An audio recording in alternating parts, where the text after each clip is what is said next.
अलबेले किस्सों की दास्तां के सिलसिले शुरू हुए, बनके कहानियां कहानियां।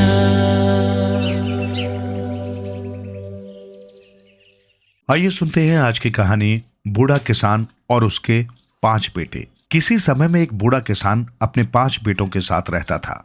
उसकी पत्नी का देहांत बहुत पहले हो चुका था। उसके 4 बेटों का विवाह हो चुका था और सबसे छोटे पुत्र का विवाह अभी होना था। वो अपने छोटे बेटे से सबसे ज्यादा प्यार करता था, इतना कि बाकी बेटे इस बात से बहुत जलते थे। छोटे बेटे का नाम था नुमुलिया। वो बुद्धिमान होने के साथ साथ आज्ञाकारी भी था। यहां तक कि चारों भाइयों की पत्नियां भी उसे बहुत प्यार करती थी। चारों भाइयों की उसके प्रति जलन किसी से छिपी नहीं थी। एक दिन जब बहुत तेज बारिश हो रही थी और मन भी कुछ उदास था, तो बूढ़े आदमी ने अपने बेटों को बुलाकर पूछा कि ऐसे बारिश वाले व उदासी से भरे दिन में क्या करना चाहिए। सबसे बड़ा बेटा बोला, मेरा तो कंबल डालकर सोने का मन कर रहा है। बूढ़ा जवाब सुनकर मुस्कुराया नहीं, वरन और ज्यादा उदास दिखने लगा। उसने दूसरे पुत्र से भी यही सवाल किया तो वो बोला, इस दिन हमें कोई काम नहीं करना चाहिए, बल्कि भुनी हुई मछली और चावल खाना चाहिए। बूढ़ा फिर भी नहीं मुस्कुराया, बल्कि और ज्यादा उदास हो गया। बिना अपने पिता के सवाल की प्रतीक्षा किए तीसरा बेटा बोला, हमें बातें करते हुए आज का दिन बिताना चाहिए। उसका जवाब सुनकर भी बूढ़े के चेहरे पर हंसी नहीं आई। अपने पिता को खुश करने के इरादे से चौथा बेटा बोला, मेरा तो दिल बैलों को जोतने व हल चलाने का कर रहा है। ये सुनकर भी बूढ़े के चेहरे पर खुशी दिखाई नहीं दी। जब उसने नुमुलिया की ओर देखा तो वो बोला, मैं तो ये दिन किताबें पढ़ने में बिताऊंगा। ये सुनते ही बूढ़े के होठों पर हंसी थिरक गई।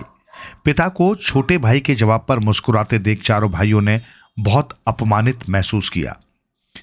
किसने एक किसान के बेटे से किताब पढ़ने की बात सुनी है। वे आपस में एक दूसरे से कहने लगे, हम खेतों पर इतनी कड़ी मेहनत करते हैं और नुमुलिया अपना समय किताबें पढ़ते हुए व्यतीत करता है। इतनी मेहनत करने के बावजूद हमारे पिता हमसे उतना प्यार नहीं करते जितना कि नुमुलिया से करते हैं। जिस तरह से वे उस पर अपना प्यार लौटाते हैं, उसे देखकर तो लगता है कि वो अपनी अधिकांश संपत्ति उसे दे देंगे और हमारे हिस्से में नाम मात्र की ही संपत्ति आएगी। उन्होंने अपने छोटे भाई से छुटकारा पाने के लिए एक योजना बनाई, लेकिन उनकी पत्नियों ने उनकी बातें सुन ली कि वे छोटे भाई से पीछा छुड़ाने के लिए कोई षड्यंत्र रच रहे हैं। उन्होंने छोटे भाई को बुलाया और कहा, तुम हमारे छोटे भाई हो और तुम जानते ही हो कि तुम हमें कितने प्रिय हो।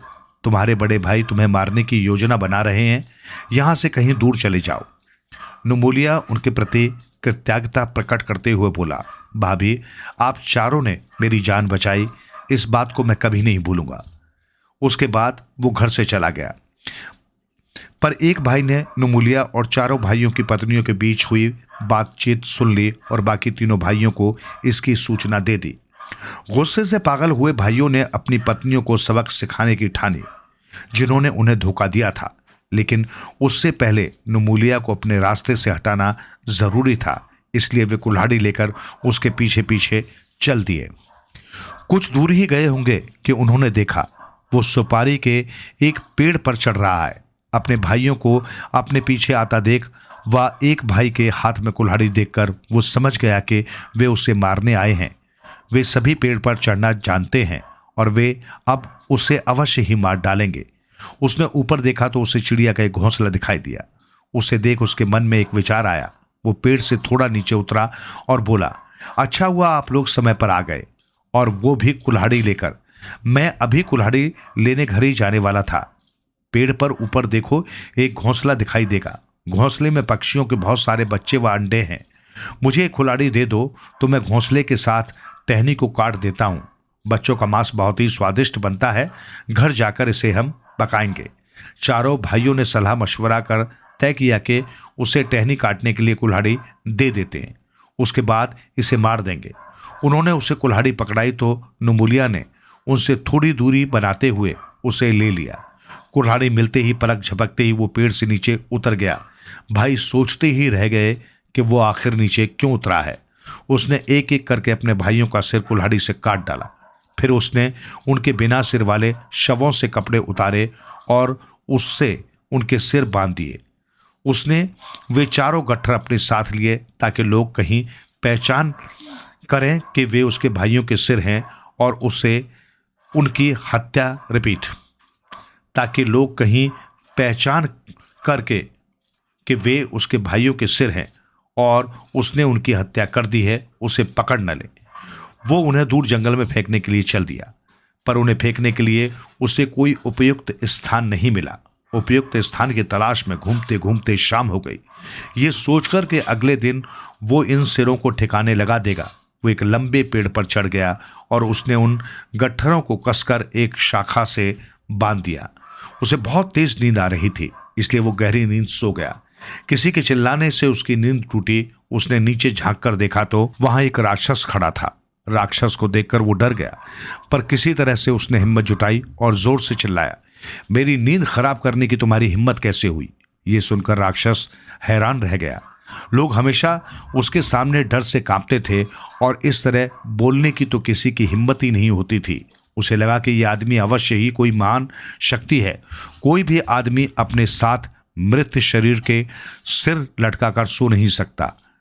वो भी नुमुलिया से डर गया और बहुत ही धीमे स्वर में बोला, क्या तुम मुझे एक सिर दे सकते हो?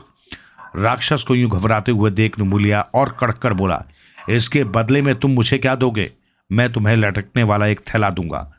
मैं उस थैले का क्या करूंगा? नुमुलिया ने पूछा। राक्षस बोला, वो एक जादुई थैला है। जब भी तुम उसमें हाथ डालोगे तब तुम्हें मुट्ठी भर चांदी मिलेगी। ठीक है, मुझे दे दो। राक्षस इतना लंबा व विशाल काय था कि जिस शाखा पर नुमुलिया बैठा हुआ था उससे उसका सिर टकरा रहा था। उसने उसे थैला पकड़ा दिया। नुमुलिया ने उसके अंदर हाथ डाला और चांदी के टुकड़े उसके हाथ में आ गए।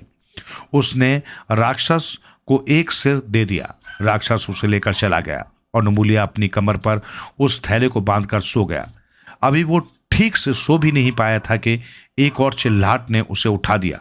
उस पेड़ के नीचे खड़ा एक और राक्षस दिखाई दिया, जिसका सिर उसी शाखा तक पहुंच रहा था जिस पर वो बैठा था। इस बार वो बिल्कुल भी नहीं डरा। मुझे जगाने की तुम्हारी हिम्मत कैसे हुई? दिखाई नहीं दे रहा कि मैं सो रहा था।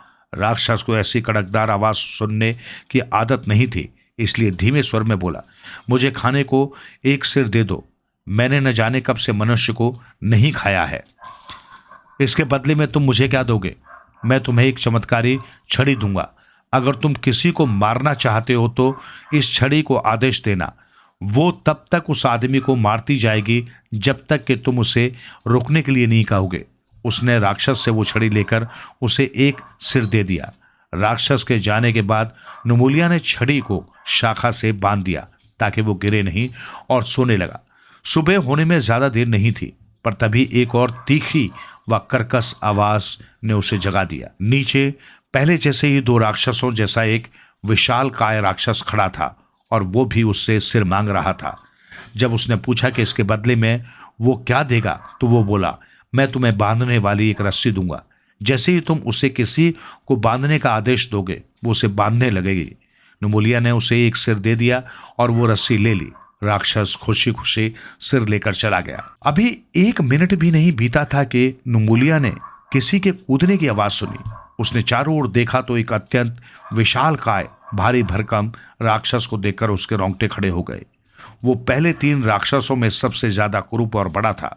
वो पेड़ से गिरने ही लगा था कि उसने एक शाखा को थाम लिया। जब राक्षस पेड़ के नीचे खड़ा हुआ तो उसका सिर पेड़ से भी ऊपर तक पहुंच गया। अब तक नुमुलिया स्वयं को संभाल चुका था और उसने पूरी ताकत लगाकर गरजते हुए पूछा, तुम्हें क्या चाहिए? मैं इस पेड़ के पास रहने वाला राक्षसों का मुखिया हूं। मैं देख रहा था कि तुम यहां आने वाले राक्षसों को सिर बांट रहे हो। मैं उस आखिरी सिर को लेने आया हूं। मैंने सदियों से मनुष्यों के सिर को नहीं चखा है। कृपा करके मुझे दे दो। सिर देखकर मेरे मुंह में पानी आ रहा है। उसकी नम्र आवाज सुन नुमुलिया पिघल गया। वो बोला, सिर के बदले में तुम मुझे क्या दोगे? राक्षस मुस्कुराता हुआ बोला, मुझे पता था कि तुम कुछ लिए बिना मुझे सिर नहीं दोगे, इसलिए मैं तुम्हारे लिए ये शानदार चप्पल लाया हूं। इसे पहनकर तुम जहां जाना चाहोगे ये तुम्हें ले जाएगी। नुमुलिया ने राक्षस को चप्पल के बदले सिर दे दिया। राक्षस सिर लेकर खुशी खुशी वहां से चला गया। अब तक सुबह हो चुकी थी। नुमुलिया वे सारी चीजें जो उसे सिर के बदले मिली थी लेकर पेड़ से नीचे उतरा। उसने उस चप्पल को पहना और उसे अवंती राज्य में ले जाने की आज्ञा दी। पलक झपकते ही वो अवंती राज्य में था। राज्य में घूमते हुए उसने सुना कि एक शेर वहां के लोगों व पशुओं को अपना शिकार बना रहा है। सब उसके आतंक से भयभीत हैं। कई शिकारी उस शेर द्वारा मारे जा चुके थे। राजा ने घोषणा कराई थी कि जो भी उस शेर को मारेगा उसे इनाम में राजकुमारी का हाथ व महल का हिस्सा दिया जाएगा। ये सुनकर वो राजा के पास गया और कहा कि वो शेर को मारेगा। राजा बोला, अगर तुम ऐसा न कर पाए तो अपनी जान से हाथ धो बैठोगे। नुमुलिया जंगल के पास शहर के बाहर एक खेत में चला गया जहां शेर रहता था, ताकि कोई उसे चमत्कार करते देख न सके। उसने रस्सी को आज्ञा दी कि वो शेर को बांधकर उसके पास ले आए। जैसे ही उसने ऐसा कहा, रस्सी से बंधा शेर उसके सामने था। फिर उसने छड़ी को शेर को तब तक मारने के लिए कहा जब तक कि शेर मर न जाए। फिर वो मृत शेर को महल लेकर आया। शर्त के अनुसार राजा से राजकुमारी का हाथ और महल का आधा हिस्सा मांगा। राजा ने अपना वादा निभाया और राजकुमारी के साथ उसका विवाह कर दिया और महल का आधा हिस्सा भी उसे दे दिया। पर राजकुमारी ने उसे अपना पति मानने से इनकार कर दिया, क्योंकि वो एक किसान का बेटा था और उसे राजसी शिष्टाचारों का ज्ञान न था। वो उसकी अज्ञानता का उपहास उड़ाती। नुमुलिया उसके व्यवहार से बहुत अपमानित महसूस करता। एक दिन राजकुमारी के सो जाने के बाद उसने चप्पल को उसे शहर से बाहर ले जाने का आदेश दिया। चप्पल उसे एक जंगल में ले गई और वो एक झील के पास पहुंच गया जिसमें कमल के फूल खिले हुए थे। बतखें तैर रही थी। उसने अपनी प्यास बुझाने के लिए झील का मीठा पानी पिया। उसने कहीं रात गुजारने के लिए जब इधर उधर नजर दौड़ाई तो उसे एक कुटिया नजर आई जो किसी आश्रम की तरह लग रही थी। वो कुटिया के अंदर गया तो उसे एक कोने में राख के बीच में आग जलती नजर आई। उसने आग के पास ही जगह को साफ किया और वहां बैठकर साधु के वापस आने का इंतजार करने लगा। कुछ देर बाद जब साधु लौटा तो आग के पास नुमुलिया को बैठा देखकर हैरानी से उसने पूछा, तुम कौन हो? नुमुलिया खड़ा हुआ और आदर से उसके पैरों में झुकते हुए साधु को अपनी सारी कहानी सुना दी। साधु ने उसे आशीर्वाद देते हुए कहा, तुम जब तक चाहो यहां रह सकते हो, पर कभी भी इसके पूर्वी भाग में मत जाना, क्योंकि वहां केवल स्वर्ग की अप्सराएं ही आ सकती हैं। नुमुलिया ने उनकी बात मान ली। वो स्वर्ग की अप्सराओं को देखने के लिए बेताब हो उठा।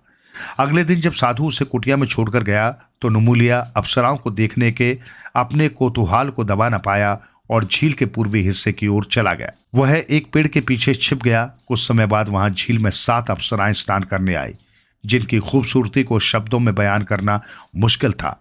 जैसे ही वो झील में जाने वाली थी कि नुमुलिया अपनी छिपने की जगह से बाहर निकला और एक अप्सरा का हाथ पकड़ते हुए बोला, मुझसे विवाह कर लो। अप्सरा के पास उसकी बात मानने के सिवाय और कोई विकल्प नहीं था। डरकर बाकी 6 अप्सराएं स्वर्ग में वापस चली गई। नुमुलिया अप्सरा को लेकर महल लौट आया। उसके साथ अति सुंदर अप्सरा को देखकर राजकुमारी को बहुत पछतावा हुआ।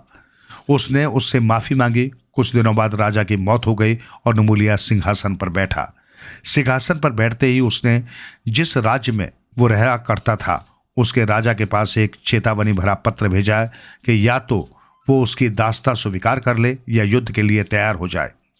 राजा ने कहा कि वो युद्ध करेगा। युद्ध के दौरान नुमुलिया ने छड़ी को आदेश दिया कि वो राजा के सारे सैनिकों को मौत के घाट उतार दे। छड़ी को अपने सैनिकों को मारते देख राजा एक तरह असहाय सा खड़ा रहा। तब नुमुलिया ने रस्सी को राजा को बांधकर उसके सामने लाने का आदेश दिया।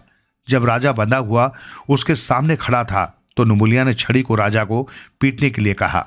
राजा, जो पहले ही छड़ी का चमत्कार देख चुका था, वो उसके पांव में गिरकर उससे अपने प्राणों की भीख मांगने लगा। नुमुलिया ने उसे इस शर्त पर माफ कर दिया कि वो तुरंत राज को छोड़कर चला जाएगा। फिर नुमुलिया ने अपने पिता व चारों भाभियों को बुलाया जिन्होंने उसकी जान बचाई थी। ये जानकर के उनका राजा और कोई नहीं सगा बेटा है। पिता ने उसे गले लगा लिया। अपनी भाभियों से नुमुलिया ने कहा, आपने एक बार मेरे भाइयों से मेरी जान बचाई थी। मैंने खुद अपने भाइयों को मार डाला क्योंकि वे मुझे मारना चाहते थे। अब से आप यहाँ महल में ही रहेंगी और पिता का राजकाज संभालने में मदद करेंगी। जब भी आपका मुझसे मिलने का मन हो, आप मेरे महल में आ जाना और कुछ दिन मेरे साथ बिताना। जब भी मेरा दिल करेगा मैं आपके साथ यहाँ कुछ दिनों के लिए रहने आ जाऊंगा। ये कहकर वो अपने राज्य में वापस लौट गया।